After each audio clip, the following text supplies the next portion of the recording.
Thanks, Scott, and good evening, everyone. Nice to be here. I have a little bit of a different backdrop today. I'm in Los Angeles. Um, so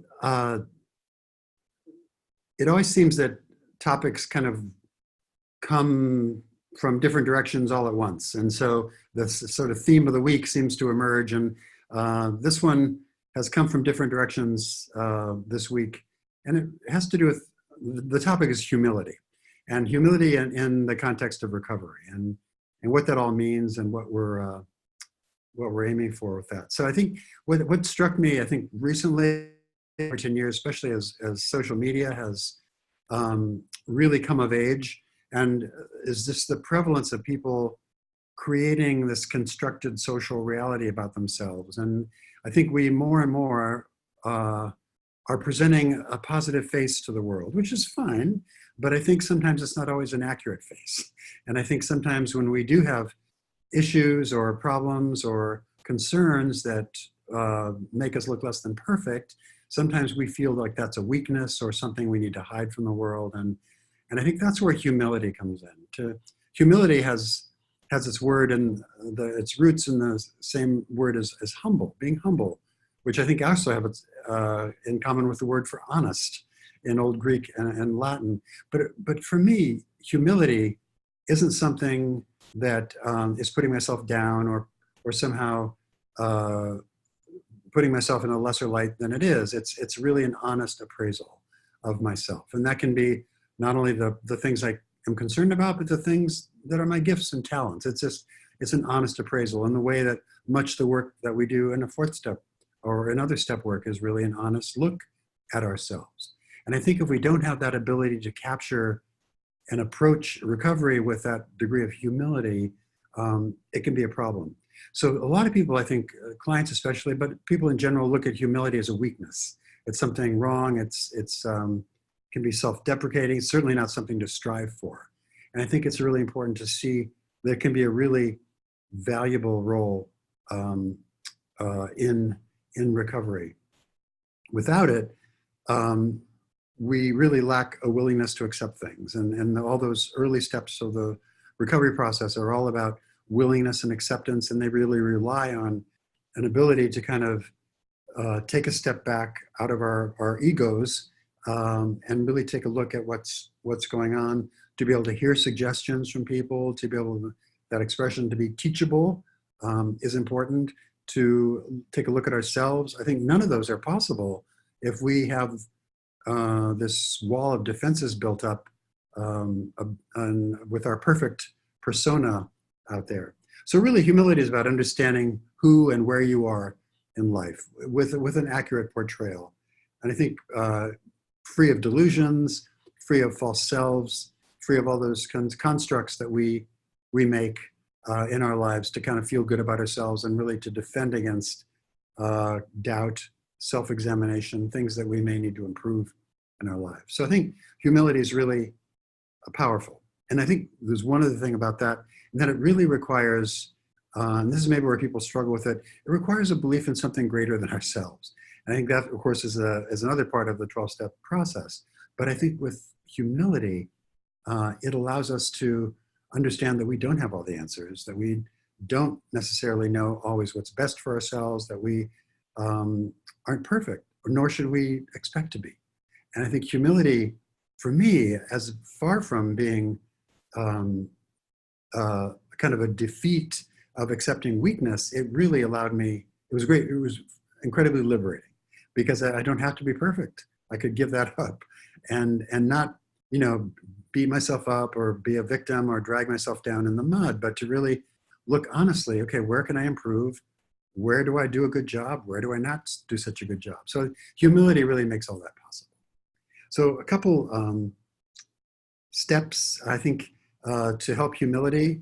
And I was thinking about these. I realized they're very common with a bunch of other topics that I've had. So the same things start to appear over and over again, which is interesting to me, the same tools.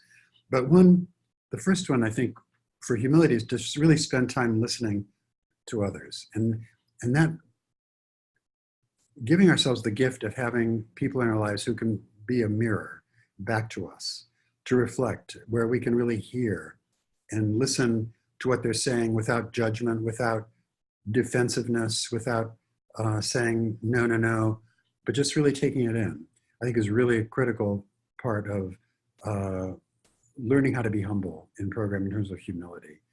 And I think it also calls for people around us who are good listeners, meaning they are actively engaged. They do active listening, which is simply means giving little body gestures or words to kind of let us know that they're hearing what we're saying.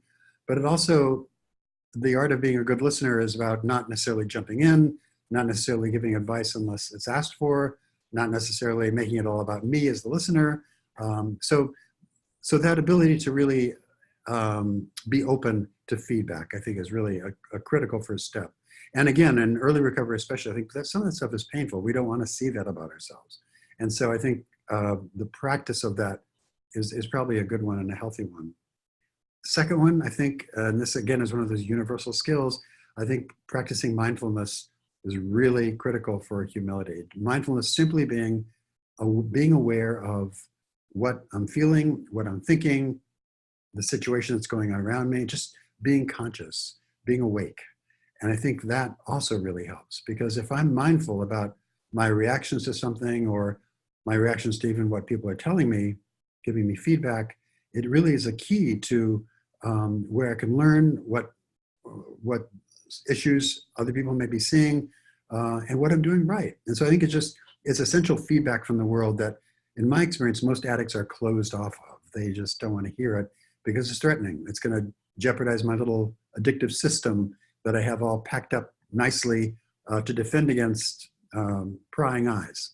So I think that ability to hear and take feedback and to be open to feedback is really important.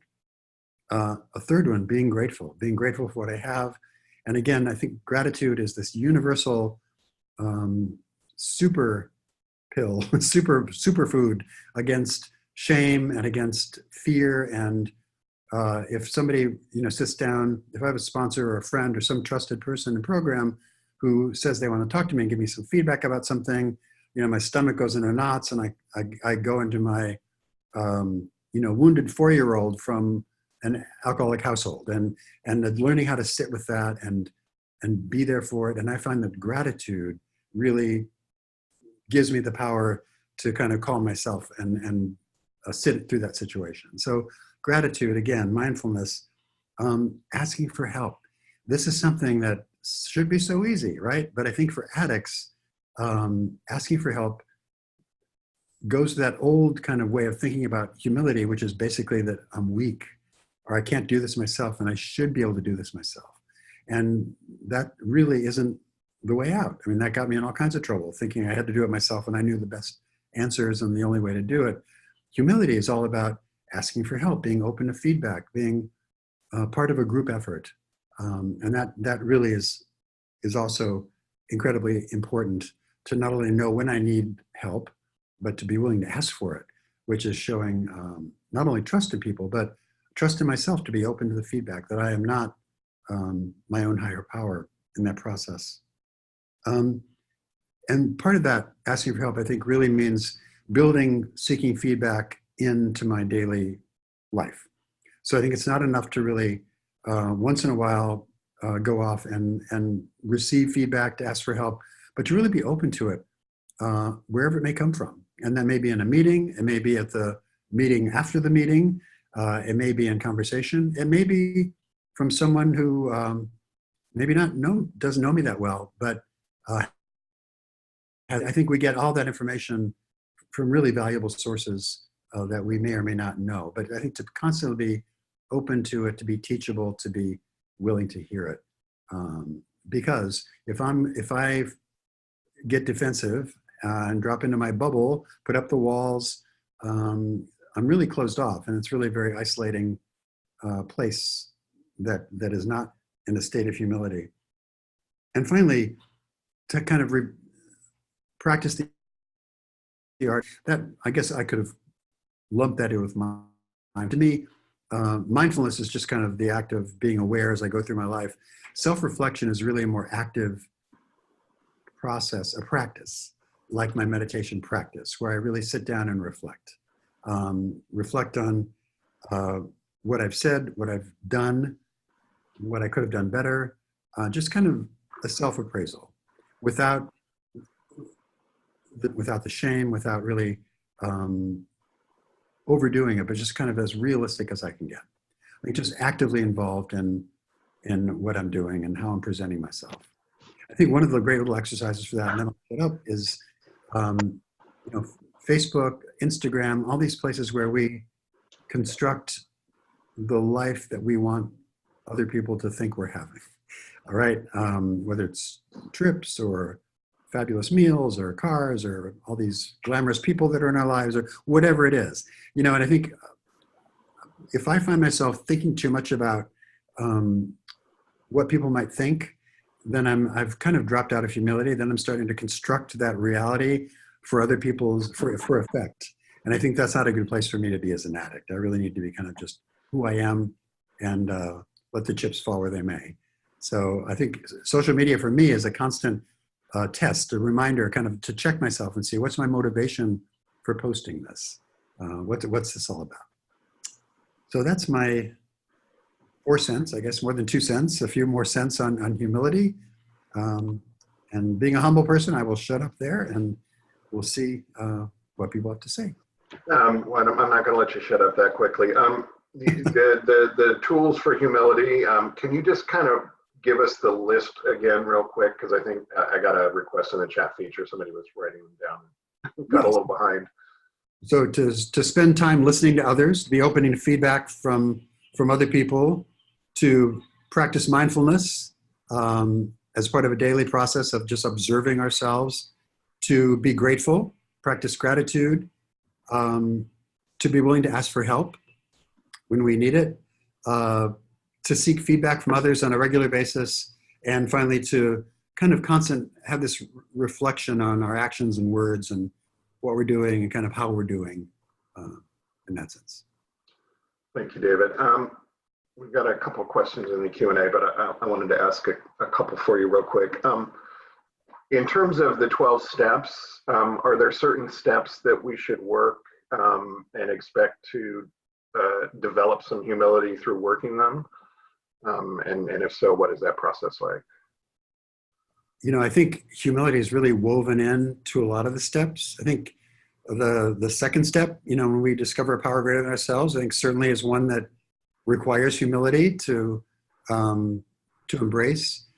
For me, doing a fourth step, or even worse, a fifth step, required humility just to kind of own my behavior and what I'd been doing. And it goes on. It just kind of weaves through the steps after that. Even the so-called maintenance steps, you know, 10, 11, 12, are really about keeping that attitude of humility so we can pass it on and not feeling like we have all the answers, but we are of service to other people. So I think they're really woven through the whole steps. But for me, I guess the one where I really had to, the two, where I had to really learn what humility was for me was the second step and the fourth and fifth step, that process of doing an inventory and sharing it. Yeah. And making amends. I mean, really, you know, all the way along. Yeah. I remember when I was new to recovery, there was a friend of mine who sadly is deceased now, but he loved to talk about humility, and he called it the art of being right-sized, which always kind of fascinated me because, and he explained to me one day that he was taking my inventory a little bit, but I asked him to. He said, "Well, you know, you can be pretty grandiose, or you're a piece of shit. But when you're a piece of shit, you're the world's biggest piece of shit." I was like, "Oh." He's like, "There's nothing humble about either of those. You know, 99.99% of the time, you're somewhere in the middle." You know, humility is, you know, we talked last week about surrender. We're surrendering to reality. Humility was a surrender to reality instead of these extremes in my head that I was living in. Right. And so, that's really good points too, Scott, because it's not just about grandiosity, but it's like, I'm the biggest piece of crap ever. You know, that's also a lack of humility, right? Yeah. My life is worse than your life.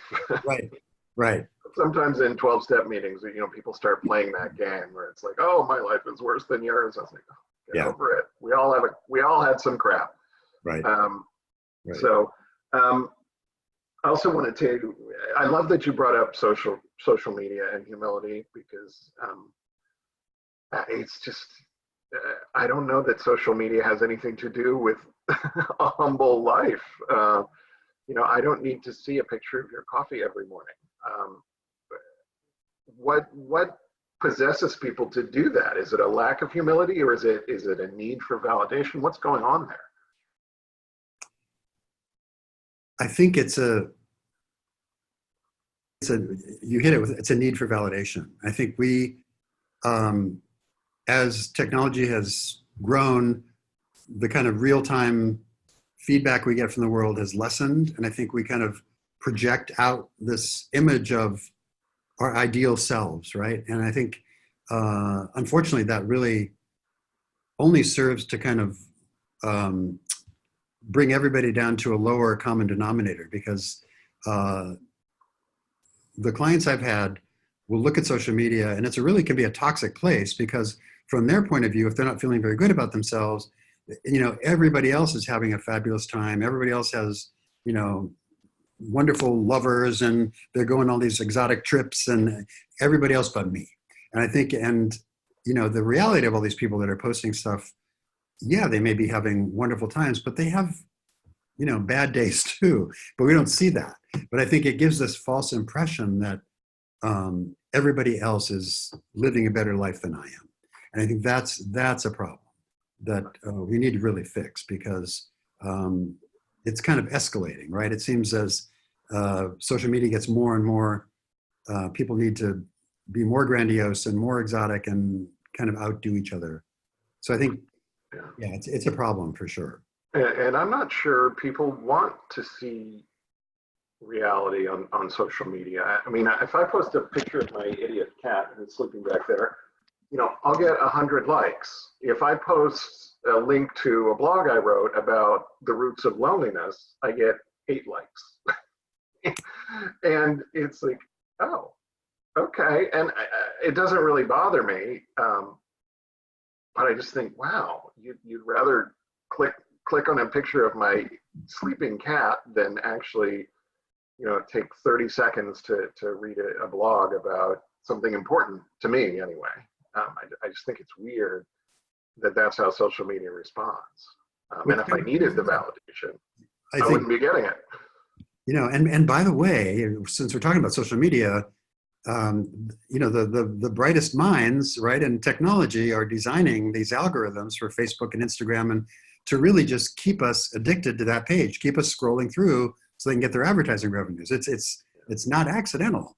And these are really engaging the dopamine system in our brains just the same way that methamphetamine and porn and sex addiction do. It's the same process. So yeah, it's a big problem. We're all addicted to it. Video games are the same way, and anything that just the momentary reward. Dopamine pop. All right, let's get to our questions, shall we? First one here, and by the way, ask questions about anything. Use the Q&A feature, use the chat feature. It doesn't matter. Q&A feature is a little better. But okay, our first question here. My partner gets regular disturbing nightmares when he dreams about porn from when he was addicted. He gets terribly disturbed by this and gets depressed for days about it. It also feels terrible for me as his partner. I try to be as supportive as possible. What can we do? He is in good recovery and sober for 4 years. Wow, that's a tough situation.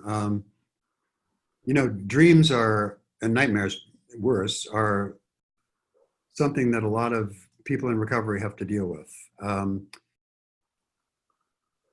When we're asleep, all of our conscious defenses go to sleep as well. And so a lot of things that are kind of in the lower regions of our mind kind of percolate up and bubble up and will pop up. So we're not responsible really for dreams, just like we're not responsible for a drug thought or a craving of some kind. What we're responsible for is what we do with it, right? Now, nightmares are really particularly upsetting because they're so vivid. And I've known many people who will have a nightmare and wake up thinking they've just relapsed. And it's very real. And that's terrifying for people. And there's often a lot of relief that they didn't, of course, but it doesn't ease the pain of nightmares. I guess the only thing I would say is if your partner's undergone any kind of therapy for that, because there may be some kind of trauma reaction there that is at work, because nightmares do come up naturally for everybody. They tend to fade over time. I think I've known people, 20 years in recovery that still occasionally have a drunk dream or a drug dream, or I mean, that they happen, but not usually without that terror edge to it. So there may be something else going on there that might give that person some relief. I'm just sorry to hear that it's ongoing after 4 years, especially. But I think there might be something there that could help. One thing I've done on occasion is to really practice, I guess, good sleep hygiene, they call it, which is to really, before I go to sleep, to not watch. I certainly don't watch the news before I go to sleep, to not watch TV, to really do low stimulation stuff for a good hour, to just kind of calm down and chill and just allow myself to relax. Your partner might find some benefit in some calming meditation or some progressive relaxation exercises, that kind of stuff that doesn't guarantee they won't happen, but it might lessen the severity or the frequency if it does. But that's a tough situation. But I would seek some guidance from a professional about what other alternatives there might be to help. Yeah, I can't tell you how many times I have woken up in a cold sweat, thinking, oh my God, I did it again. I've got to reset my clock. I've got to tell everybody, the disturbing thing about the dreams is, they're not always nightmares. Sometimes it's like, oh, this is great. And then I wake up and I'm like, oh my God, I did it again. And I'm really convinced that I've relapsed. And then my shame kicks in. And that's what I've had to learn about, because mine would linger with me all day. Even after I did a reality check, it's not real, I didn't relapse. I would be off all day. And I finally realized, because I don't have these dreams very often. There's an allergy medication that I have to take once in a while. Allergies are really bad in Palm Springs, at least for me. And it always gives me dreams, really vivid dreams. And sometimes they are using dreams or porn dreams or whatever dreams, sex dreams or in my addiction dreams. And it's the shame that sticks there until I work on the shame. The dream tells me, I'm a horrible person. I did this again. No one's like, it just all of the shame tapes start playing, and I have to realize that those aren't real. Not only is the dream not real, but the chatter in my head that's triggered by the dream is also not real. And it's really difficult to do. So I feel for your partner. Yeah, that's a really great point, Scott, because that depression they're experiencing, really is a result of what the interpretation they're putting on the nightmare. What does it mean? And if you can reframe it as just, it's basically a kind of a random thing that happens, or it doesn't mean much really, but to not let it affect your mood as much as it appears to be. Yeah, and there's a comment down here. Yeah, it's not always a nightmare. It's just a dream, so a relapse dream. And one of the disturbing things for me is, in the dream, I'm usually having a good time. And that's what's really disturbing for me.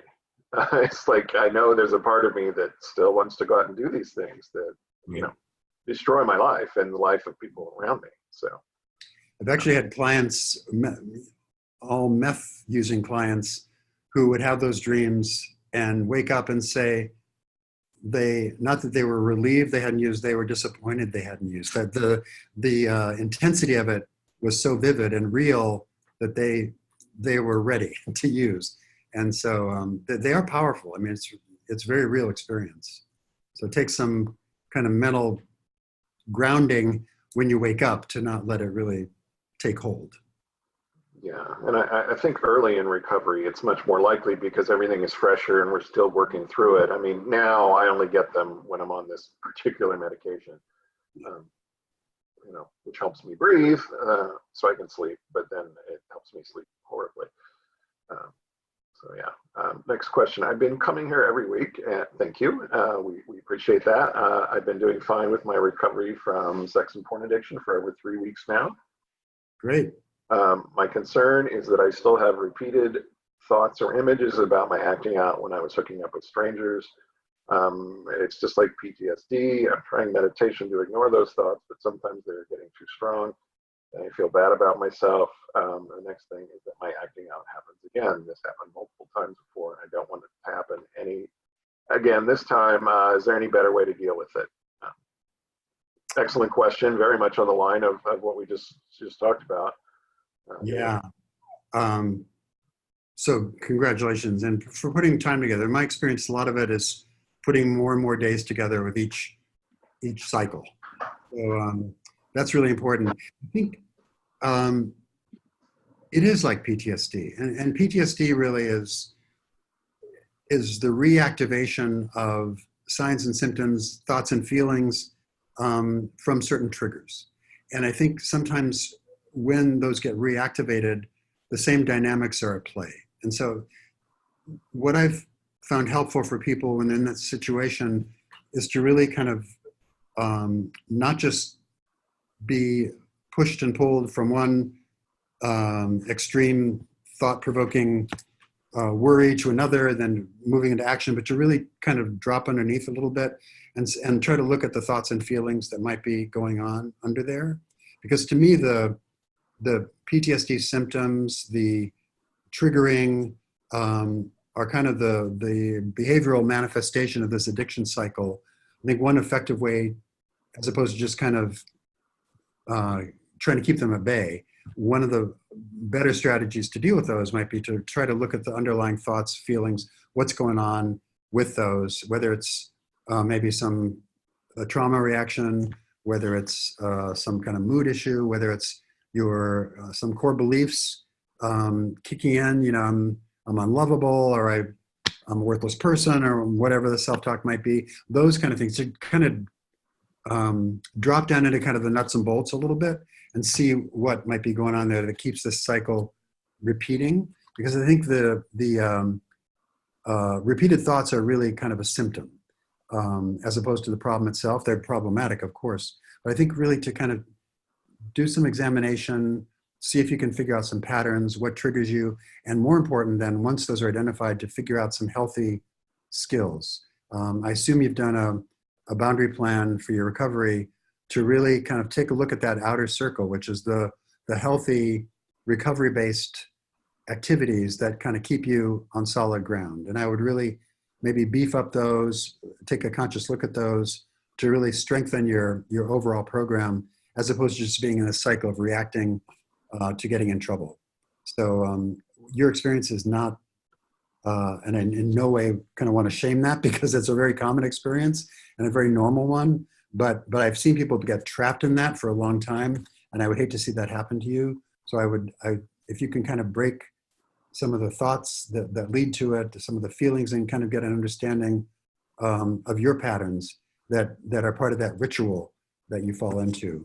That ritual, speaking of that, a lot of times people have these kind of PTSD-like symptoms, they act out, then they have the shame, and then it starts all over again, because the shame is a trigger in and of itself. So people can get locked in that system. So go to meetings, keep up your recovery program, and take a look at that outer boundary and see if you can make a commitment to keep those activities strong and to really take care of yourself. I think sometimes this is just a matter of getting more time, more space between these cycles, and finally getting more and more control over your reactions to it. Yeah, first of all, congratulations on your 3 weeks. That's awesome. I remember when you gave us the question, you were trying to get 3 days. So this is pretty awesome. I agree with David. This is normal. My first couple of years of recovery was just slightly longer periods of, staying away from my bottom line behaviors until I was able to stay away from my bottom line behaviors. There's a reading in SAA literature, Sex Addicts Anonymous literature, and it just a little snippet of it reads, "The lust of the mind may take years to drain away." And that really is the case. I mean, I'm 17, almost 18 years sober in this program, and I really don't have that constant, flow of sexual thoughts in my head anymore. I think I walk through life most of the time like a non-sex addict, but boy, when the sex addiction kicks in, it really kicks in, and I have to deal with it. In the beginning, it was just a constant flow of sexual thoughts. I'd get rid of one, the next one would horn its way in, I'd get rid of that one, and another one would come along, and just nonstop. And every person who walked past, and every picture, and everything triggered me constantly. And I had to do the serenity prayer over and over and over, and I had to do the 3-second rule, where as soon as I catch myself having a sexual thought, I have 3 seconds to either turn it over to my higher power or get rid of it, or I did the thing where, I would think about, the person I was objectifying as someone's son or daughter or wife or husband or mother or father, giving them a personhood instead of a body part. I had a rubber band around my wrist for a good year, and I would snap it to help me break out of those thoughts. But David really hit on the solution, which is to look at your outer circle, or outer boundary, whatever whether you have circle or boundary plan, depends on the program, and to do things in that outer circle, outer boundary, and preferably things, and I know David and I both harp on this repeatedly, but preferably things with other people. It's very hard to act out when you're hanging out with other people, and who are either in recovery or not addicts, or, and we end up feeling better about ourselves. And, for me, just picking up the phone and leaving a message on somebody's machine, or we don't have machines anymore, but is enough to snap me out of it 9 times out of 10. So yeah, there's lots of practical things, and you've probably got a really good list of them in your outer boundary. So yeah, and I really try not to judge yourself too harshly and not drop into that shame, because that's just slows the process down. So, yeah. David, I wanted to, by the way, people, everyone, we've got a good crowd tonight, so feel free to ask questions. We're caught up with them now, but use the Q&A feature, ask questions about anything, or in the chat feature. But David, you had mentioned as a tool for humility, asking for help. And in my experience, most addicts would rather eat dirt than ask for help. How can we get over that hump so that we can, and again, it's the answer I just gave, preferably do something with other people. Most of us would rather eat dirt than pick up the phone and call someone who might help us. How do we get over that hump? For me, it was a matter of understanding that when I was not wanting to call somebody, my ego was kind of in charge. And I eventually was able to connect the dots between my ego and a bad result. And I think just by simply learning that that's just not an effective way to do it, I forced myself to pick up the phone and ask for help. I hated it, and I didn't want to hear it, and I gritted my teeth, but I kind of knew that I had to do it. Then slowly, for me at least, it kind of morphed into this thing where I was able to have the experience of receiving feedback, sometimes critical feedback from people that I respected, and I didn't fall apart.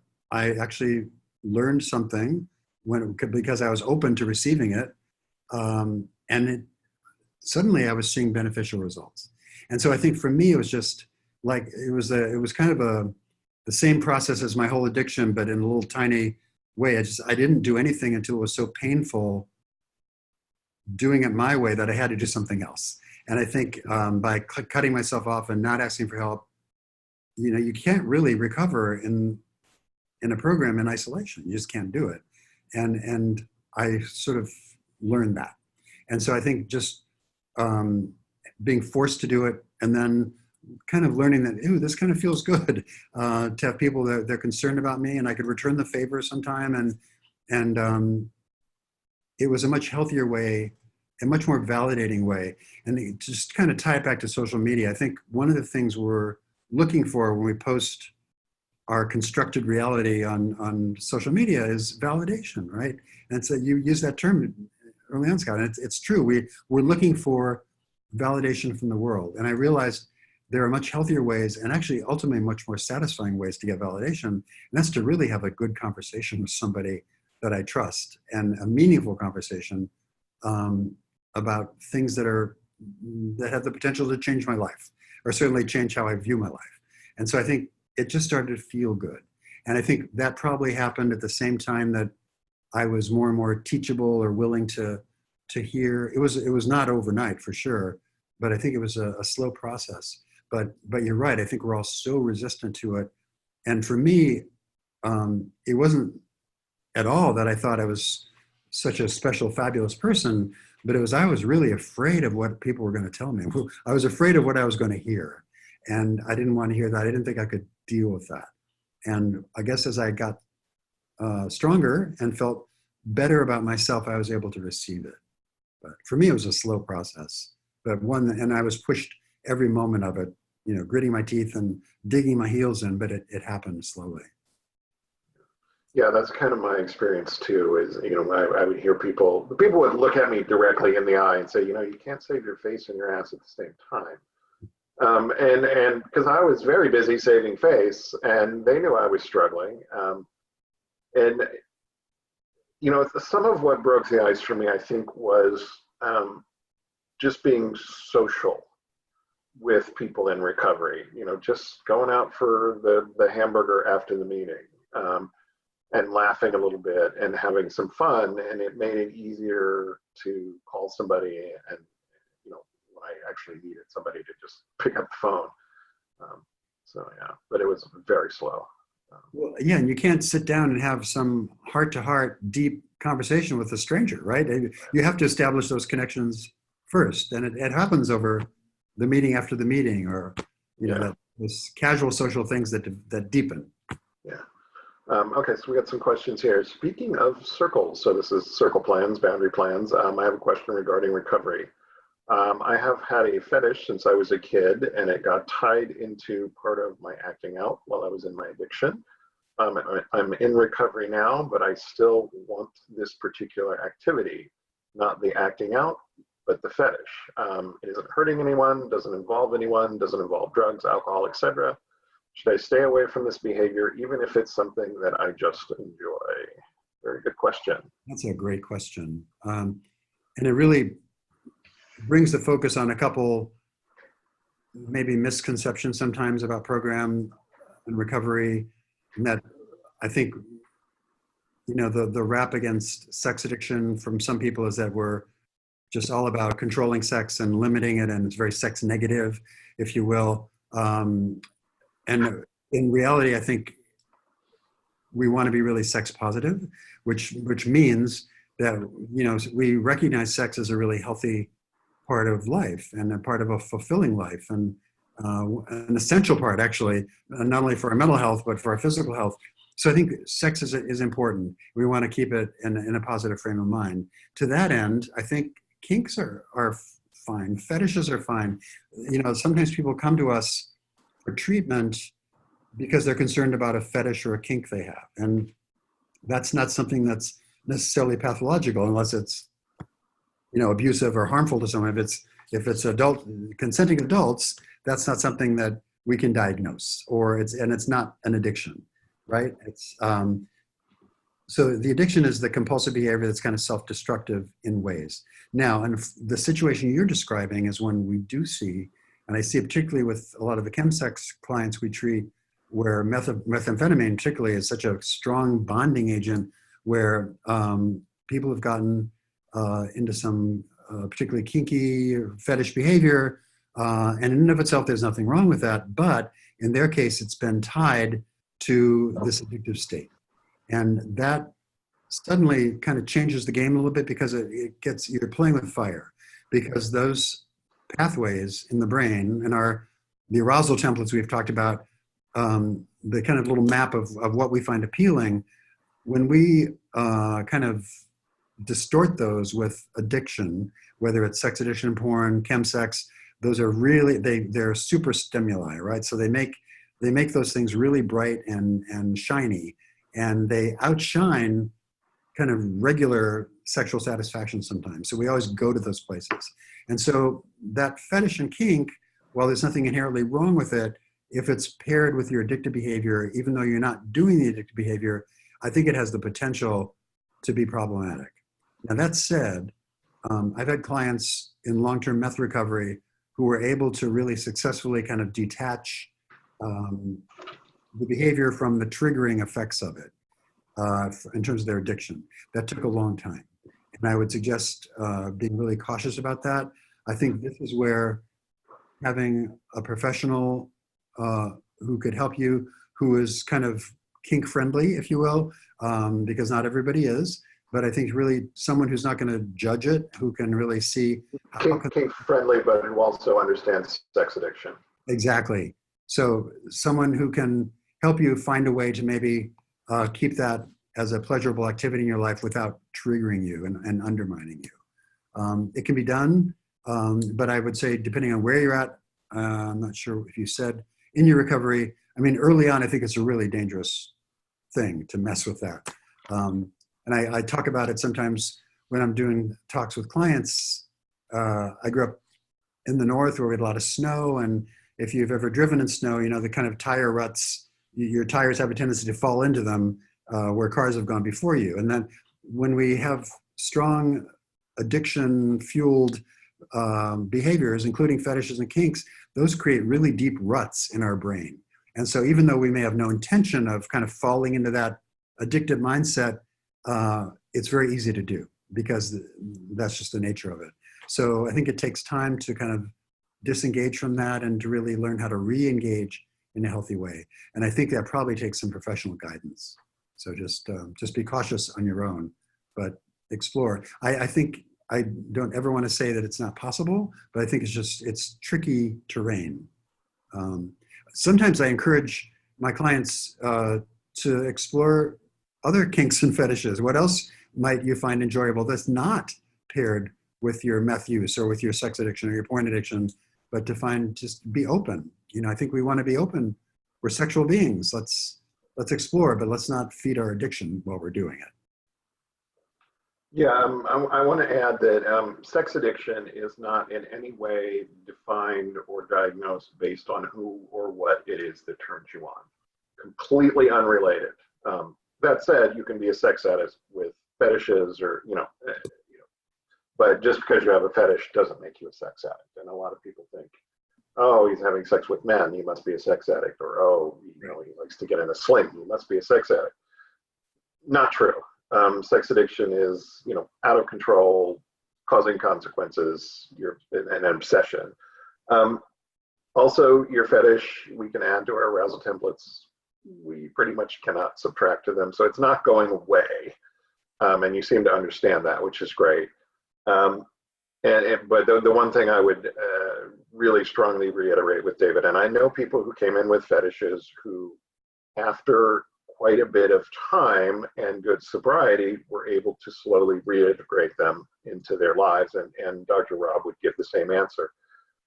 But probably early recovery, the first year at least, you might want to stay away from it. That's just because it's going to be triggered, and it's, whether it was a big part of your addiction or not, it's probably going to trigger it. So yeah, give it time. Um, let's see. I am single, gay, and addicted to porn primarily. Of the groups, SA, which is Sexaholics Anonymous, SAA, which is Sex Addicts Anonymous, and SLAA, which is Sex and Love Addicts Anonymous. Which do you think would be the best for me to attend, and why? Which might have the best sponsor? That's a huge challenge in my area. Yep, asking for help, big problem. Good, you're asking for help. I would add, I don't know if you have this in your area, but SCA, which is Sexual Compulsives Anonymous, is another group. Can I just take this one, David? Mind? I'm going to ask you to take it. Yeah, please. Okay. SAA and SCA are going to be by far the friendliest. Sexaholics Anonymous, SA, they define sexual sobriety for you as sex with your legally married partner. They don't throw in missionary position, but they're pretty much, you know, a man and a woman kind of thing. Gay men are not generally comfortable in Sexaholics Anonymous. Sex and Love Addicts Anonymous. Love addiction and sex addiction are very intertwined and related.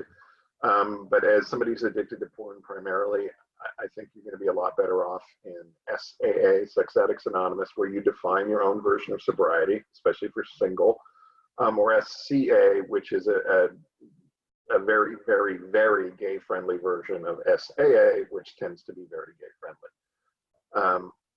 You can find a sponsor in either of those programs pretty easily. There are online groups. There are now starting up porn addiction groups, Porn Addicts Anonymous and Porn Anonymous. But there are only a couple meetings of those, and I think there's a couple online meetings. But if you have SAA and or SCA in your area, go there. You'll be just fine. Anything you want to add, David? No, I was just going to ask you, what about qualities of a sponsor that might be helpful? You know, I always, some people say, look for somebody whose situation is the same as yours. You know, if you're a gay man, look for a gay man. If you're single gay man, look for a single gay man. You know, for me, when I looked for a sponsor, I wanted somebody who had solid recovery, who had worked the steps and was smiling. You know, it was very important to me to find somebody who was enjoying life in sobriety, because I did not think that was possible. You know, if I'm not drunk, high, or getting laid, what else is there? So I needed somebody who could, you know, I started to say mirror, but that's not the model for me. You know, how to live life. The kind of life that I wanted to live. You know, I didn't care what car they drove or where they lived or what they wore. I wanted a smile on their face and good sobriety. So you'll have to figure out what you want from your recovery and look for somebody who's got it. Great. So, next question. My partner also, I think this is our the partner who dreams of porn. He also gets triggered by stories in his support groups. He likes the support groups, but finds the stories triggering. Any thoughts, any ideas, David? Yeah, no, this can be a problem. What we know from intensity addictions, and that's sex, porn, chemsex, people are very susceptible to imagery, and including descriptive language and words. And so it's really, really important to be sensitive to that context. Depending on the choice of meetings around in your support groups, how many you have, I found, because they are, you know, self-led, right? They're not facilitated by professionals. The quality of the leadership can vary. And sometimes the chairman of a particular meeting isn't very sensitive to controlling the language or setting parameters or boundaries for the discussion. If you can find well-run meetings, generally they're very sensitive to very colorful language or war stories or euphoric recall or all that stuff that's triggering. Now, some of it's, you know, unavoidable, but for the most part, it can be controlled we, in fact, when we're running group here in treatment, we talk about language, and people don't use certain words and they use other words and more appropriate words. And I think sometimes if we can carry that over into our meetings, that's really helpful for the reasons you mentioned, because it can really impact people. I've seen people really triggered where they had to leave a meeting kind of in a cold sweat because of all the imagery. The same thing, by the way, happens visually. This is especially true for the amphetamine users who, if you show a picture of a pipe or a syringe or even a bag of a particular drug, that can really be triggering as well. So I think we have to kind of really be careful about controlling the images we have in our lives. And sometimes if we're going to a place that's supposed to be safe, like a support group, we have the right to expect that. But unfortunately, not every meeting is well run. So I'd be really cautious about it. And I would also point out, if he's comfortable, to talk to the chairman afterwards and say, look, I had this reaction. This is not cool to have this going on. And oftentimes people are responsive to that. So I think be assertive, speak up, and if it doesn't improve, find another meeting, because you don't need to be basically, you're there for safety and support, not to be triggered. So it's a problem, but it's manageable, I think. Yeah, I go to meetings in Palm Springs here where I live, and most of our meetings have a little disclaimer at the beginning of the meeting. Okay, now we're going to open it up for sharing. Please keep your language non-specific. Try not to trigger anyone. If you feel triggered, please raise your hand, and the person who's sharing can use less triggering language. And that does happen every once in a while. And it keeps us, we're asked to not mention specific places or things like that, where we've acted out. And that seems to keep the group fairly well in check. We did have an issue a couple weeks ago. One of the guys was bringing his little vape pipe into the meetings. And for the chemsex guys in the room, it was very triggering. So, like, we don't care if you vape, but would you mind like putting it in your pocket so we don't have to stare at it in the meeting? Because guys were getting really, really triggered. But it took them weeks to like raise their hand and say, I'm really triggered. So I would encourage you to encourage your partner to speak up, which is exactly what you suggested there.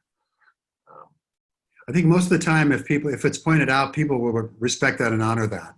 Oh yeah, the guy who had his vape thing was like, "Oh God, I'm so sorry." Yeah, put it away. Yeah. Okay, there are not any SAA groups in my town. The closest meetings are over an hour away. My schedule does not allow time for travel. I've looked at other meeting options such as forums, phone meetings, and Skype.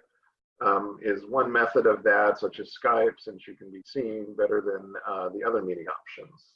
David, thoughts? Yeah, I'm sorry. I mean, ideally, the real-time meetings are great. Although increasingly, because so many people are in a situation where they don't have access to meetings, there's more and more resources online.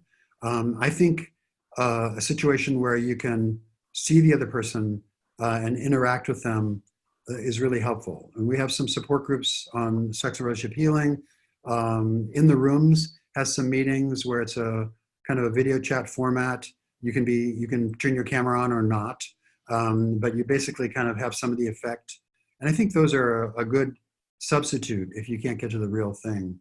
But I would go, to me, the more information sources, the better, right? If I'm on the phone, I have a voice. But if I am on a web chat platform of some kind, I not only have the voice, but I can see, and I can see body language, and it's not as good as being in a room where you can kind of feel the energy, but I would go, the more sensory input, the better. And so it's probably my choice would be a video format in that sense. And increasingly, there's more and more opportunities out there. Yeah, I agree with David. There's something powerful about seeing people and hearing people that we don't get in just a straight up phone meeting. So Zoom meetings, Skype meetings, whatever. I would also really, I have a sponsee who lives an hour and 15 minutes away. Trust me, I've been to his house. And he comes in on a weekend and just kind of makes every Saturday afternoon. I see my sponsee. We get together, we have coffee for an hour, and we go to the meeting. And you know, sometimes he'll go out to dinner with other people or me or a group of us, and so that he can connect face to face once a week. It's very inconvenient for him, and he does it anyway because he knows the importance of, you know, being able to shake somebody's hand instead of just see them. But he does video meetings a lot of the time in the rest of the week, or he'll go to an AA meeting. You know, I would encourage you also to explore, you know, I'm never comfortable sharing about my sexual issues in an AA meeting, but, you know, it's better than nothing. So there may be an AA group that's welcoming, or you can just go in and say, hey, I'm really a sex addict, but there aren't any sex addict meetings. Do you mind if I sit in on your meeting just so I can be around recovery with people in recovery? You know, that's another option. You know, there's always an option. They're just not always convenient. Yeah. So, chat here. In the chat feature, it says, for the first 3 years of my sobriety, I would go to a bar that was doing karaoke and sing songs about alcohol. I don't recommend that, but bad idea. Yeah. Okay, everybody, I'm looking at the clock and it kind of snuck up on me. We're out of time. So thank you everybody for joining us. Today's topic was humility as part of recovery. David, you want to walk us through that real quick before we sign out? Yeah, just humility is by no means anything, it's not a weakness. It's about really looking at ourselves realistically, not bragging, not thinking we're the worst piece of crap in the world, but having a realistic viewpoint and being open and being teachable. That's the bottom line for me. Yeah, and then just to recap David's steps for building humility, listen to others, practice mindfulness, practice gratitude, ask for help, build seeking feedback into your life, which is certainly related to asking for help, and then engaging in self-reflection. Did I miss anything? That's it. Okay. We will be back next week. Thank you, everybody, for joining us, and we'll see you next Wednesday. David, I'll see you on Friday. Yeah, look forward to it, Scott. Thanks, everyone. Bye-bye.